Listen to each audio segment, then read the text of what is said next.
Get ready for dictation, please. 5 seconds. Start. Mr. Deputy Chairman, I rise to give thanks for the address of the President on behalf of the tribals, but regret to say that government have not been able to take effective measures for the betterment of the scheduled tribes and scheduled castes all over India. Very unfortunately, our Prime Minister has never seen a flower to bloom and waste its sweetness in the desert air. He has been applauded for his foreign policy not only here in this house or in the Lok Sabha or all over India but also internationally. Sir, I am concerned more about the domestic affairs. I have got some bitter remarks to make against the Home Ministry, and I am very fortunate that the Honorable Minister for Home Affairs is here. Under the Constitution, the Tribes Advisory Council was meant to be in operation, but unfortunately, the Honorable Home Minister has failed to see that this has not been implemented in the right spirit and in right earnestness. I can cite instances from the state of Bihar that although there is a tribes advisory council, still it is a defunct body and has not been in operation satisfactorily.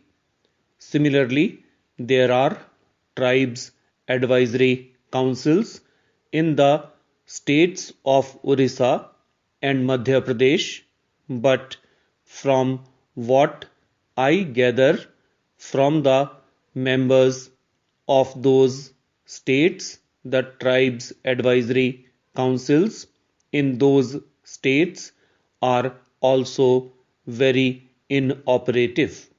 Secondly, although in the Constitution of India it has been laid down that there should be a separation of the executive from the judiciary, still what do we find? In almost all the tracts and territories inhabited mostly by the scheduled tribes, this system is still prevalent today. There, the governments have not been able to separate the judiciary from the executive, with the result that sub-deputy, deputy magistrates and district magistrates are functioning not only as executive officers but they also exercise the judicial powers.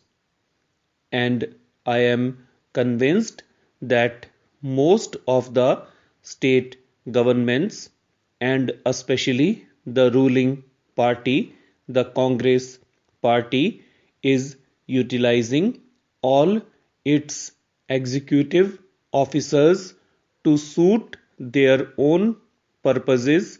I must say frankly, to increase the strength of the Congress party in the tribal territories because they have got a separatist tendency.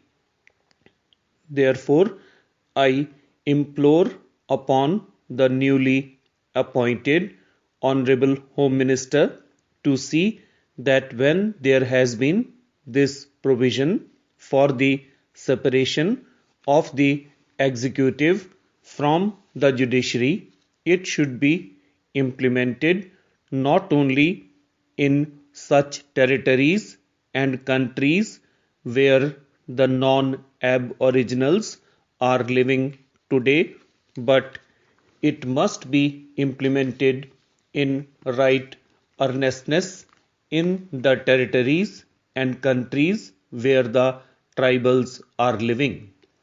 My last submission is that unless there is a separate ministry to look after the scheduled tribes and scheduled castes, I do not think that the Honorable Minister for Minority Affairs and the Honorable Minister for Home Affairs have got any time whatsoever to look to the needs of the tribals and the scheduled castes.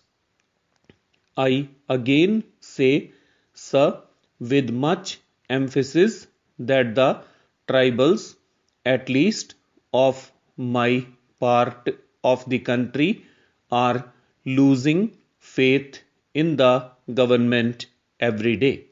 There is no justice, there is no peace in the hearths and homes of the tribals, and if the government of India and especially the Home Minister does not see that the state governments really implement the policy of the government of India in right earnest, this faith will go on decreasing every day, and you will in no time lose the love and the faith of the tribals and the scheduled castes.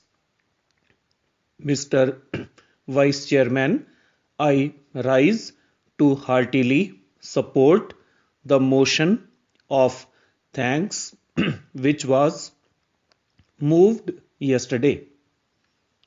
Before I come to the President's speech, I want to mention that we who witnessed Shri Kidwai's work fully realize his sense of judgment, his courage, his daring and dashing, which revolutionized our postal services in the face of all odds and opposition to such an extent that some of the countries of Europe sent their experts to India to see how it was done.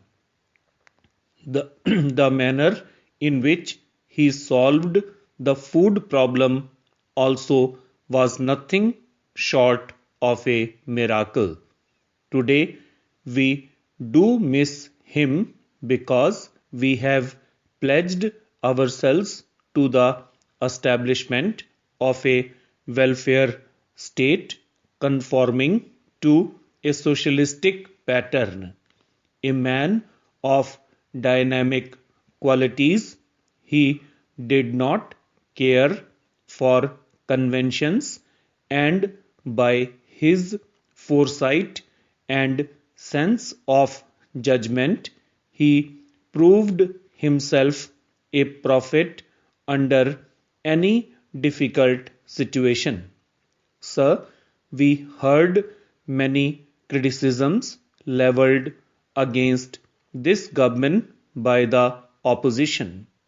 In a country where a democratic government by party system prevails, it is the bounden duty of the opposition to criticize the shortcomings and the commissions and omissions of the ruling party, but What I fail to realize is that the opposition, instead of hurling abuses on this side, should have placed them before us certain constructive alternative programs. We have a people's government and we are prepared to take any suggestions that would turn this country in the shortest possible time into a welfare state.